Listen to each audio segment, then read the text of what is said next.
दोस्तों नमस्कार, जय श्री कृष्णा। आज अपन शुरू करते हैं हिंदी के अंदर संधि। संधि कितने प्रकार हैं और स्वर संधि, व्यंजन संधि और विसर्ग संधि, इन तीनों को अपन धीरे धीरे पूरा करेंगे जो हर एग्जाम के लिए अपन इम्पोर्टेंट है। तो सबसे पहले अपन शुरू करते हैं संधि। संधि के अंदर सबसे पहले अपन करते हैं स्वर संधि।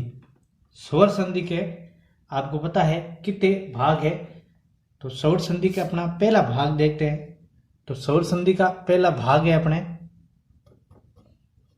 दीर्घ संधि। स्वर संधि का पहला भाग कौन सा है? दीर्घ संधि। दीर्घ संधि। इस दीर्घ संधि को अपन देखेंगे। सबसे पहले दीर्घ संधि की पहचान क्या है? तो दीर्घ संधि की अपन पहचान है, तो यहां आप लिखो पहचान। सबसे पहले आ की मात्रा होनी चाहिए। किसकी मात्रा? आ की मात्रा होनी चाहिए, तो इसका पता चल जाएगा ये दीर्घ संधि है। जहां से विच्छेद हो वहां आ की मात्रा होनी चाहिए। दूसरा है बड़ा ई की मात्रा। बड़ी ई की मात्रा होगी तो वो दीर्घ संधि का उदाहरण होगा, और बड़ा ऊ की मात्रा होगी तो वो दीर्घ संधि का उदाहरण होगा। ये तीन चीज आते ही आपको पता चल जाएगी ये दीर्घ संधि का उदाहरण है। जैसे मैं एक उदाहरण से आपको एक बार समझा देता हूं, फिर अपन इसको डीप में करेंगे। जैसे सबसे पहला उदाहरण है आपका रामाश्रय।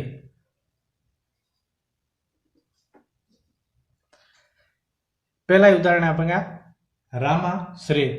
जहां से विच्छेद हो वहां पर आ की मात्रा, ई की मात्रा हो, बड़े ऊ की मात्रा होनी चाहिए। तो इसके अंदर राम अलग होगा और आश्रय अलग होगा। जैसे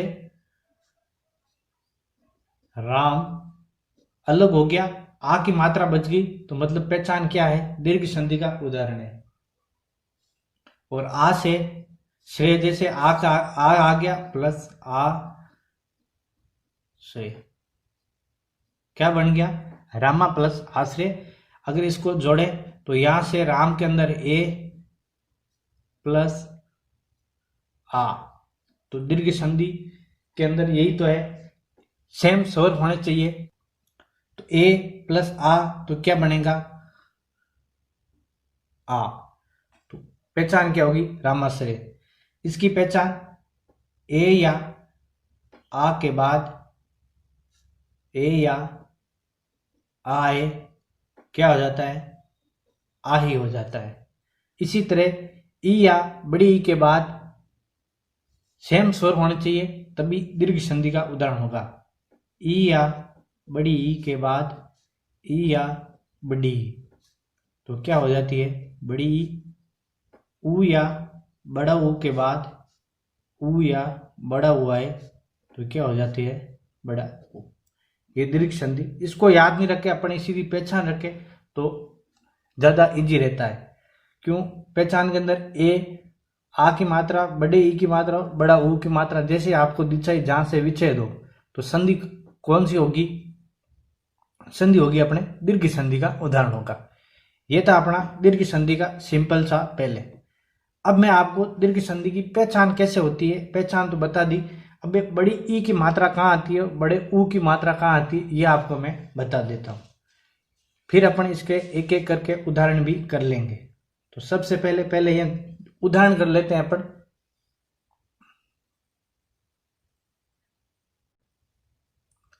अब देखते हैं अपन छोटी मात्रा कहाँ आएगी और बड़ी मात्रा कहाँ आएगी। तो इधर साइड में लिख रहा हूं छोटी मात्रा, छोटी मात्रा,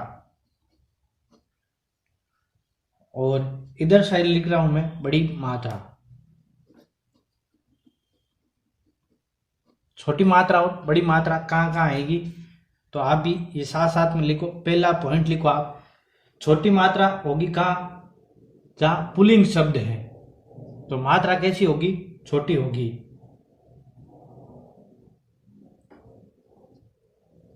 कैसा वर्ड होना चाहिए? पुल्लिंग। तो पुल्लिंग है शब्द, पुल्लिंग शब्द है जो है, तो पुल्लिंग शब्द के बाद में हमेशा साथ में मात्रा कैसी आएगी, छोटी मात्रा आएगी। और स्त्रीलिंग शब्द है तो उसके साथ मात्रा कैसे आएगी, बड़ी आएगी।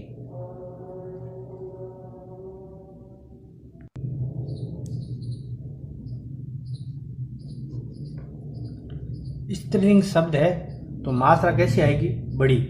पुल्लिंग शब्द होगा तो मात्रा आएगी छोटी, और स्त्रीलिंग है तो मात्रा आएगी बड़ी। ये चीज अपन आप ध्यान रख लेना। इसका 2 नंबर के अंदर आप लिखो, अगर इष्ट दे रखा है, इष्ट और इच्छा, तो इसके अंदर मात्रा कैसी आएगी, इष्ट और इच्छा।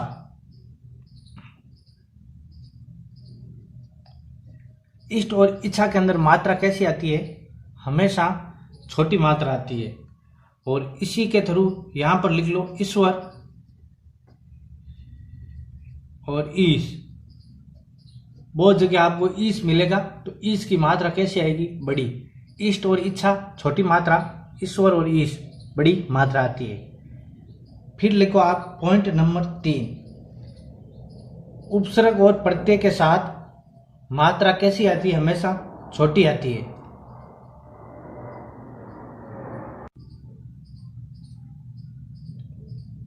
एक तो होगा उपसर्ग और एक हो जाएगा अपने प्रत्यय।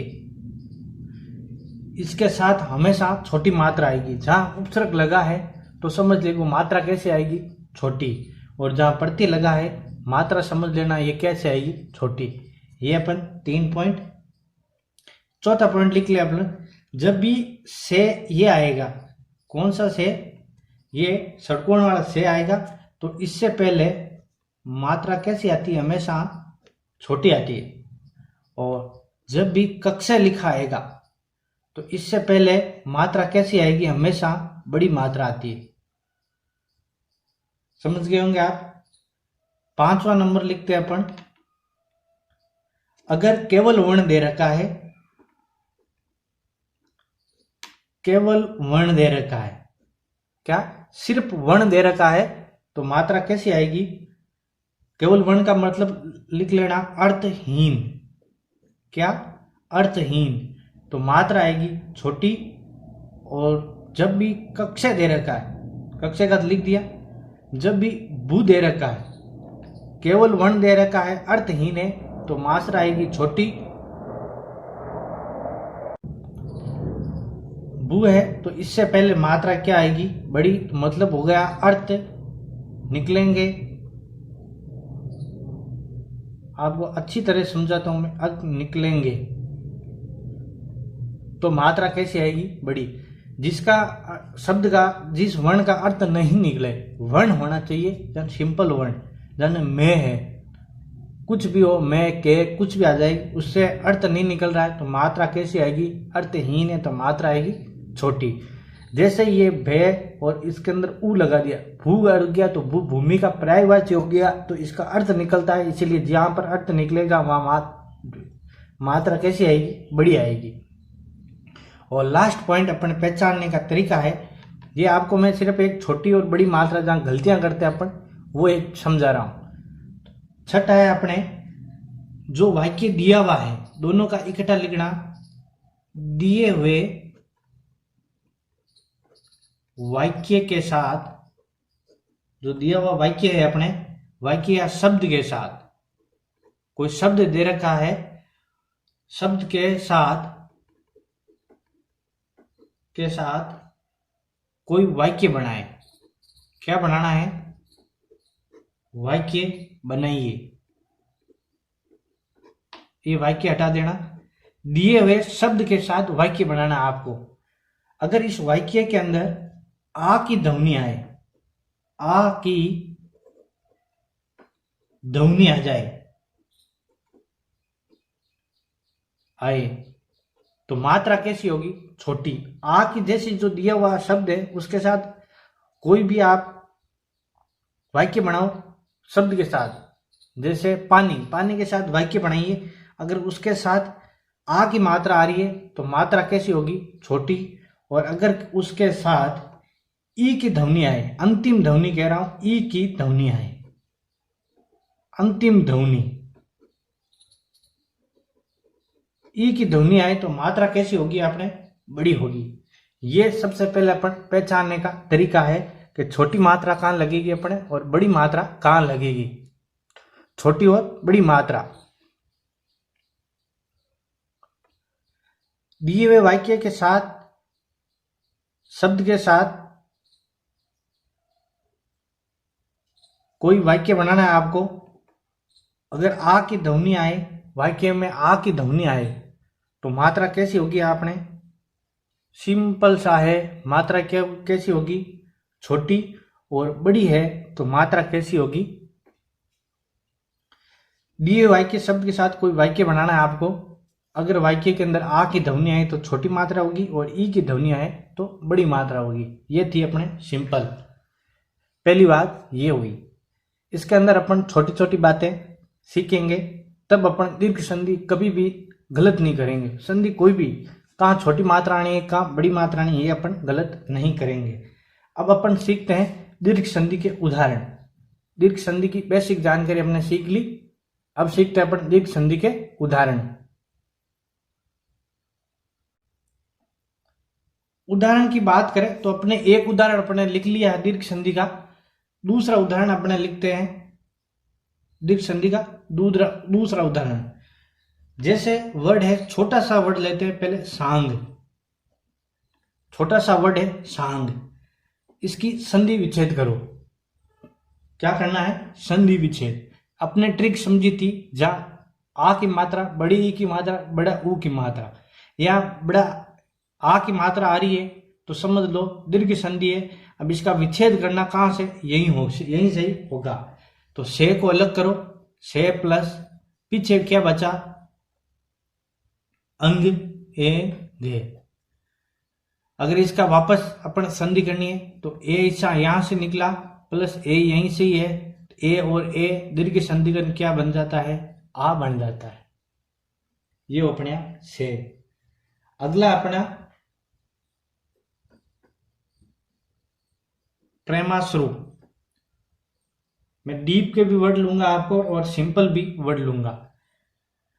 प्रेमाश्रु का अंदर देखो कहां से है आ की मात्रा, तो यहां से रही। तो पहले तो प्रेम अलग करो, यहां से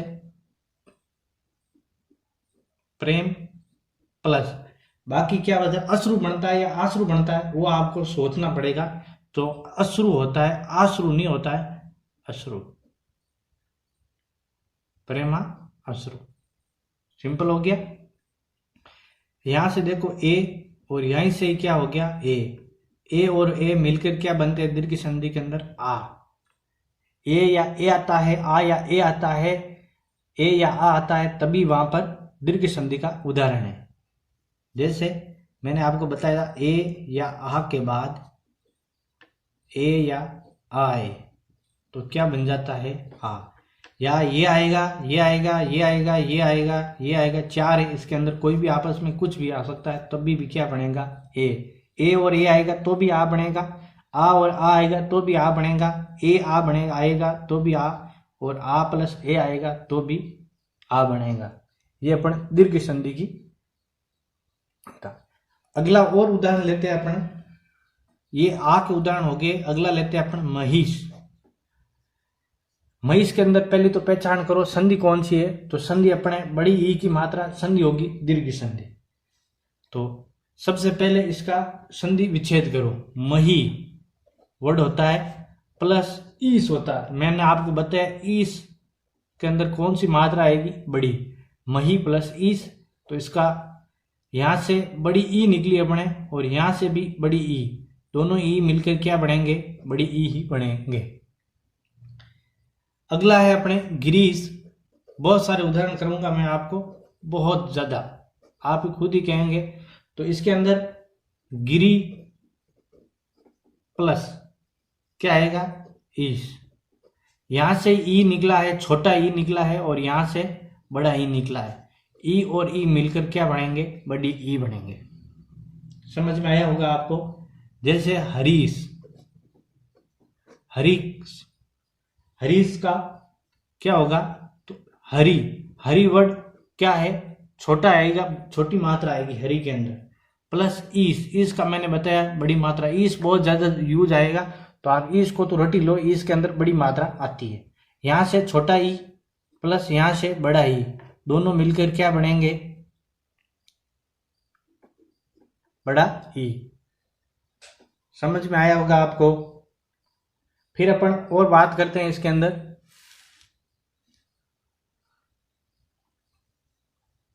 नारीश्वर।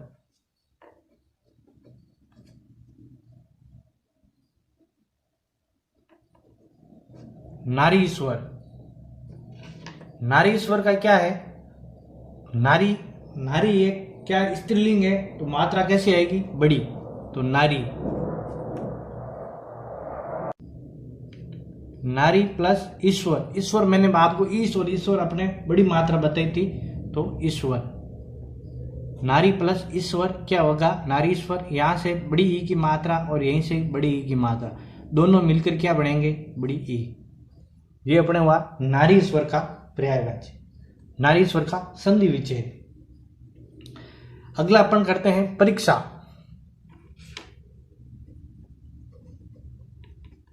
परीक्षा, परीक्षा का पहले पर्यायवाची का, पहले देखो परीक्षा का संधि विच्छेद क्या होगा, बड़ी ई मात्रा आ गई, मतलब संधि है क्या, कौन सी है, दीर्घ। पहचानना सीखो आप। तो परी छोटा वर्ड आएगा, और इच्छा मैंने आपको बताया था, इस इच्छा क्या होगा, बड़ा, क्या होगा, बड़ा। कक्षे से पहले कौन सी मात्रा आती है, देख लो, यही वो लागू कर सकते हो, बड़ी ई की मात्रा आती है कक्षे पहले, तो क्या होगा, छोटी ई यहां से निकली और बड़ी ई यहां से निकली, और दोनों मिलकर क्या बन गई, बड़ी ई बन गई।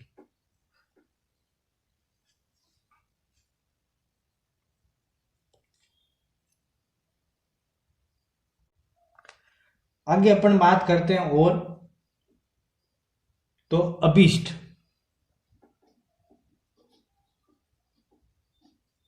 ऐसे ऐसे उदाहरण लूंगा, अच्छे अच्छे उदाहरण, ऐसे नहीं है सिंपल उदाहरण लेगा, बहुत अच्छे अच्छे उदाहरण ले रहा हूं मैं आपको। अभीष्ट है, अभी सबसे पहले तो संधि पहचानने सीखो, संधि कौन सी होगी, तो दीर्घ संधि का उदाहरण है, क्यों, बड़े ई की मात्रा आएगा। फिर इसका संधि विच्छेद कहां से होगा, यहीं से होगा, तो सबसे पहले क्या आएगा, अभी वर्ड आएगा। अभी क्या है, उपसर्ग, अभी क्या है, उपसर्ग है, तो अभी प्लस इष्ट। इष्ट मैंने आपको क्या बताया था, छोटा, इष्ट की मात्रा छोटी बताई थी आपको। इष्ट और इच्छा दोनों क्या होती है, छोटी होती है, तो यहां पर वर्ड काम आएगा अपने अभीष्ट, अभी प्लस इष्ट। अगला अपन लिख लें अतिद्रिय। अतिद्रिय, अतिद्रिय का क्या होगा पर्यायवाची, पहले तो देखो अतिद्रिय का संधि कौन सी है, तो संधि होगी अपने दीर्घ, क्यों, बड़े ई की मात्रा है। कहां से संधि है, यहां से, यहां से नहीं है, यहां से संधि नहीं है, तो सबसे पहले तो पहला वर्ड क्या होगा, अति। अति क्या है, उपसर्ग, मात्रा कैसे आएगी, छोटी, तो अति प्लस इंद्रिय, अति प्लस इंद्रिय। यहां से क्या निकला, छोटी, और यहीं से छोटी, दोनों हो गए कहां, बड़ी ई के अंदर। जब भी सेम स्वर आए तो कौन सी संधि होगी, विच्छेद करते समय सेम स्वर मिल जाए आपको। अगर ये करा हुआ है संधि विच्छेद, पूछ रहे संधि कौन सी है, तो भी अपन देख सकते सेम स्वर है, तो संधि कौन सी होगी, दीर्घ संधि। दीर्घ संधि के अलावा कहीं भी सेम स्वर नहीं मिलेंगे, सबके अंदर वापस अलग अलग मिलेंगे। दीर्घ संधि है जहां पर आपको सेम यहीं पर स्वर और यहीं पर वो भी सेम, तो संधि पहचान ले अपना दीर्घ। ये वर्ड मिल जाए तो भी देख लेना मात्रा कौन सी है, बड़ी या छोटी, तो भी संधि दीर्घ। अब अपन करते हैं ऊ का। ऊ के अंदर सबसे पहले लघुतर, क्या है, लघुतर। लघुतर के अंदर आप देखो पहले तो बड़ा ऊ की मात्रा है क्या, है, संधि कौन सी होगी, दीर्घ संधि का उदाहरण होगा, तो फिर लगाओ लघु प्लस उत्तर। यहां से छोटा ऊ की मात्रा और यहीं से छोटा ऊ के दोनों मिलकर क्या बन गए, बड़ा ऊ बन गए। अगला है बुर्जा। भू, भू मैंने बताया, भू के अंदर मात्रा कैसे आती है, बड़ी, भू प्लस ऊर्जा, भू प्लस ऊर्जा। यहां से बड़ा ऊ और यहीं से बड़ा ऊ, दोनों ऊ मिलकर क्या हो गया, बड़ा ऊ के अंदर परिवर्तन हो गया। फिर अपन और देखते हैं यहां पर गुरु उपदेश। गुरु उपदेश, गुरु उपदेश के अंदर देखो पहले मात्रा कौन सी है, तो बड़ा ऊ की मात्रा है। गुरु के अंदर कौन सा, बड़ा ऊ की मात्रा। तो देखो आप संधि कैसे होगा, गुरु प्लस उपदेश, गुरु प्लस उपदेश, गुरु उपदेश हो गया। अगला है लघुत्तम। कौन सा है, अपने लघुत्तर कर लिया, अब आएगा अपना लघुत्तम। लघुत्तम के अंदर संधि कौन सी है, बड़े ऊ की मात्रा, संधि होगी दीर्घ। तो सबसे पहले आता है लघु प्लस उत्तम। उत्तम के अंदर ऊ कौन सा है, छोटा वाला ऊ है, तो संधि कौन सी होगी, दीर्घ संधि। यहां से छोटा ऊ और यहीं से छोटा ऊ, दोनों मिलकर क्या होंगे, बड़ा ऊ बन गए। ये थे अपने दीर्घ संधि के उदाहरण। बहुत सारे उदाहरण करा दिया आपको मैंने दीर्घ संधि के। अब अपन पढ़ेंगे गुण संधि के। गुण संधि के अंदर क्या है, उसके अंदर अपन देखेंगे वहां सेम स्वर नहीं मिलेंगे आपको। यहाँ सेम स्वर मिल रहे हैं, ई ऊ ए या ए आ, वहां पर ये चीज नहीं मिलेगी, सेम मिल रहे हैं। छोटा या बड़े का फर्क है, बाकी ये छोटी ई है, बड़ी ई है, बड़ा ऊ या बड़ा हो, छोटा हो, इस तरह ये फर्क है, बाकी सेम सब मिल रहे हैं। इसीलिए यहाँ संधि कौन सी होगी, दीर्घ संधि। गुण संधि के अंदर अपन पढ़ेंगे नेक्स्ट क्लास के अंदर, तो उसके सबसे पहले तो पढ़ेंगे उसकी पहचान क्या है, फिर उसके पढ़ेंगे कैसे ई बड़ा कैसे वर्ड आएगा और छोटा कैसे वर्ड आएगा। जैसे इसके अंदर अपन देख लिया, सबसे पहले छोटी मात्रा और बड़ी मात्रा कैसे लगती है। पुल्लिंग के साथ हमेशा कौन सी मात्रा लगेगी, छोटी, और स्त्रीलिंग के साथ बड़ी मात्रा लगेगी। इष्ट और इच्छा क्या होती है, छोटी होती है, और ईश्वर और ईश बड़ा होता है। ये अपने हिंदी शुरू की अपने।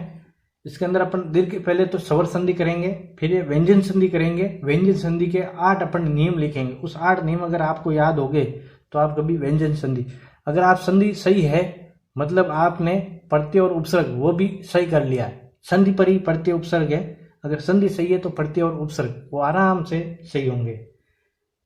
तो स्वर संधि अपने का पहला भाग पढ़ा है, दीर्घ संधि। स्वर संधि के 5 प्रकार है, गुण संधि, वर्धी संधि, यण संधि और अयादी संधि। इस तरह 5 भाग अपन पढ़ेंगे। इसके बाद अपन कल पढ़ेंगे गुण संधि, और इसके बाद यण संधि, वर्धी संधि और अयादी संधि। अब अपन गुण और वर्धी संधि ये साथ में पढ़ेंगे, गुण और वर्धी, तो आपस में मिक्स नहीं होगा, दोनों सेम ही काम करते हैं। जो इसके अंदर नियम लागू होता है गुण के अंदर, वही वर्धी के अंदर लागू होता है। तो ये अपन पढ़ेंगे नेक्स्ट क्लास के अंदर। आपको कोई भी डाउट हो तो आप कमेंट्स करके बताइए, और मैं आपको आंसर जरूर दूंगा। तो अब मिलेंगे अपन नेक्स्ट क्लास के अंदर। तब तक के लिए आप सभी को जय श्री कृष्णा।